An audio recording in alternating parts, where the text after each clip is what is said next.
नमस्कार, मैं हूं अर्चित और आप देख रहे हैं 4AM टुडे टीवी। नए भारत का नया नजरिया, जहां खबरें सिर्फ बताई नहीं जाती बल्कि उनकी सच्चाई पर गहरी चर्चा होती है। चलिए शुरुआत करते हैं हमारे खास कार्यक्रम खबर पर विस्तार से चर्चा के साथ।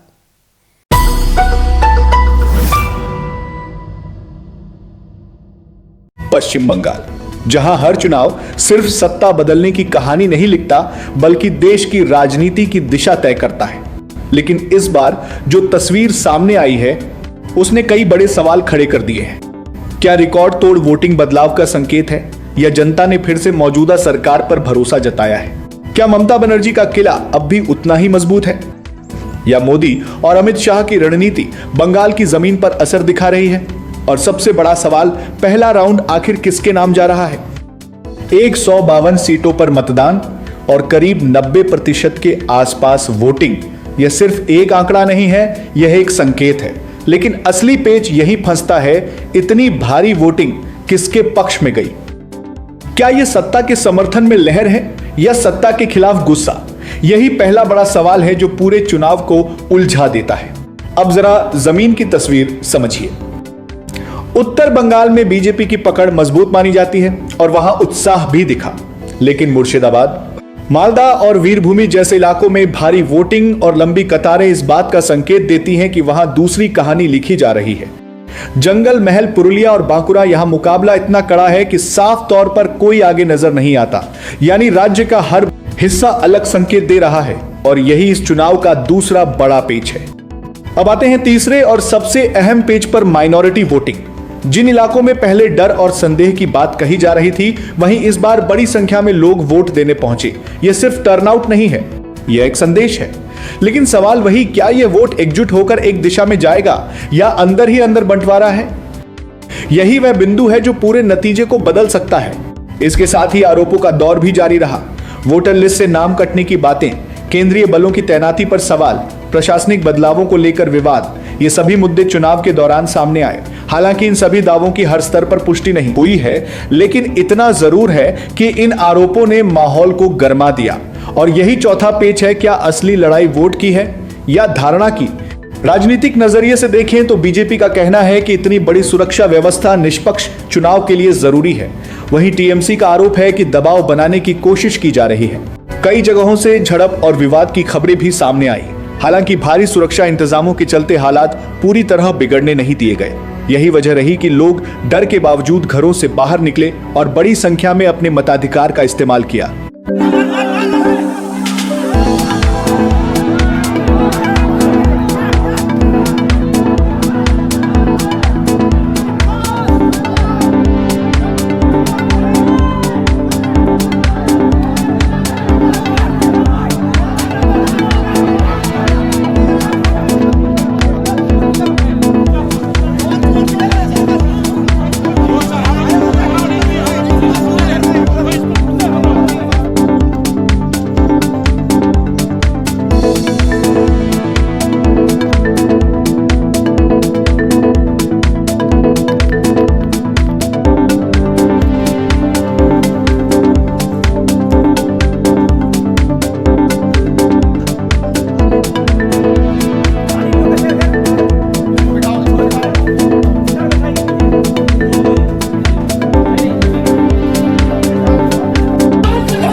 लेकिन अगर हम सभी पहलुओं पर गंभीरता से नजर डालें तो एक दिलचस्प तस्वीर उभरती है।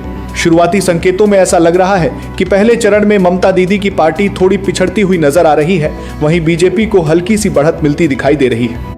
हालांकि यह बढ़त बहुत बड़ी नहीं है, लेकिन इतना जरूर कहा जा सकता है कि मुकाबला अब पूरी तरह खुल चुका है और दूसरे चरण में तस्वीर बदल भी सकती है। लेकिन इन सबके बीच सबसे बड़ा खिलाड़ी जनता है और इस बार जनता चुप, वह घर से निकली, लाइन में खड़ी हुई और वोट दिया। लेकिन सवाल अभी भी वहीं खड़ा है, यह वोट किस दिशा में जाएगा। अब एक और गहरी परत बाहरी बनाम स्थानीय का मुद्दा, यह सिर्फ एक नारा नहीं रहा बल्कि भावनात्मक मुद्दा बन गया। खासकर शहरी और मध्यम वर्ग में यह बात साफ सुनाई दी कि यह चुनाव पहचान और अस्मिता का भी है और यही पांचवा पेच है। क्या भावना रणनीति से बड़ी हो जाएगी। वोटिंग के पैटर्न पर नजर डालें तो एक तरफ माइनॉरिटी वोट के एकजुट होने की चर्चा है, तो दूसरी तरफ यह सवाल भी है कि बहुसंख्यक वोट किस हद तक एकजुट या विभाजित होगा। इसके साथ ही बूथ स्तर की ताकत, यानी कौन अपने वोट को सही तरीके से गिनती तक पहुंचा पाता है, यह भी निर्णायक भूमिका निभाएगा। अब नजर आगे की तरफ। दूसरा चरण अभी बाकी है और यही वह दौर है जहां पूरा खेल बदल सकता है। अगर ममता बनर्जी अपनी बढ़त बनाए रखती हैं तो उनकी वापसी लगभग तय मानी जाएगी, लेकिन अगर बीजेपी अंतर कम कर लेती है तो मुकाबला आखिरी समय तक बेहद रोमांचक और अनिश्चित हो जाएगा। कानूनी और प्रशासनिक पहलू भी इस चुनाव में महत्वपूर्ण है। चुनाव आयोग की भूमिका पर सवाल जरूर उठे हैं, लेकिन अंततः जिम्मेदारी उसी की है कि चुनाव प्रक्रिया पर भरोसा बना रहे। और यही छठा पेच है, क्या संस्थाओं पर जनता का विश्वास कायम रहेगा या यह सवाल और गहरे होंगे। यह चुनाव सिर्फ सीटों का आंकड़ा नहीं है, यह एक बड़ा संदेश है, राजनीतिक, सामाजिक और भावनात्मक। जो भी जीते उसका असर सिर्फ बंगाल तक सीमित नहीं रहेगा, बल्कि देश की राजनीति में दूर तक दिखाई देगा। और अब फिर लौटते हैं उसी सवाल पर, पहला राउंड किसके नाम। सच यह है कि अभी किसी एक को विजेता कहना जल्दबाजी होगी। कुछ सीटों पर एक पक्ष आगे दिख सकता है, कुछ पर दूसरा, लेकिन पूरी तस्वीर अभी अधूरी है। लेकिन सबसे बड़ा सच क्या है, जनता ने अपना काम कर दिया है। उसने डर, दबाव और तमाम चर्चाओं के बीच घर से निकलकर वोट दिया। यही लोकतंत्र की असली ताकत है।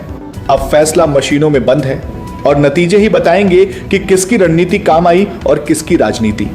इसी के साथ हमें दीजिए इजाजत। खबर पर विस्तार से चर्चा में आज के लिए इतना ही। कल फिर मिलते हैं किसी बड़ी खबर के साथ। हमारे खास कार्यक्रम खबर पर विस्तार से चर्चा वीडियो को लाइक करें, ज्यादा से ज्यादा शेयर करें और ऐसी ही बेबाक, निष्पक्ष, सच्ची, भरोसेमंद और जमीन से जुड़ी खबरों में लगातार बने रहने के लिए हमारे चैनल और पेज www.4amtv.in को सब्सक्राइब करें। बहुत बहुत धन्यवाद।